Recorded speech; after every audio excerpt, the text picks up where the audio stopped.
the scheduled caste category is only to demarcate them from other castes which are not included in the category.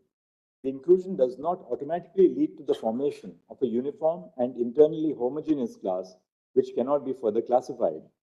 Subclassification within the scheduled castes does not violate Article 341(2) because the castes are not per se included in or excluded from the list. Subclassification would violate the provision only when either preference or exclusive benefit is provided to certain castes or groups of the scheduled castes over all the seats reserved for the class. Historical and empirical evidence indicates that the scheduled castes are not a homogeneous class. A. The depressed classes were identified based on the notion of untouchability and not in the literal sense of the term. The effect of adopting the notional and not the literal test is that the social condition of all the castes included within the depressed classes is not uniform. And B, the heterogeneity within the class is also evident from the Constitution Scheduled Castes Order 1950, where certain castes are notified as a scheduled caste in specific localities. For example, in the state of Madhya Pradesh, of the 25 castes, only 9 are scheduled castes throughout the state.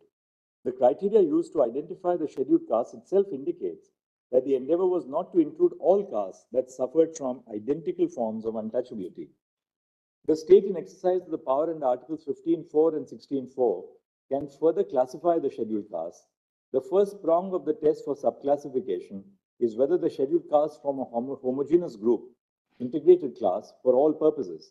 We have held above that even if Article 341 creates a deeming fiction, the provision does not create an integrated class that cannot be further subclassified. The provision only puts certain castes or groups or parts of them into a group called the scheduled castes. The castes or groups within the scheduled castes form an integrated class for the limited purpose of constitutional identification. They do not form an integrated class for any other purpose. We have also established through historical and empirical evidence that the scheduled castes notified by the President under Article 341 are a heterogeneous class where groups within the class suffer from varying degrees of social backwardness. Thus, the first test is satisfied. The state, in exercise of its power under Articles 15 and 16, is free to identify the different degrees of social backwardness and provide special provisions such as reservation to achieve the specific degree of harm identified.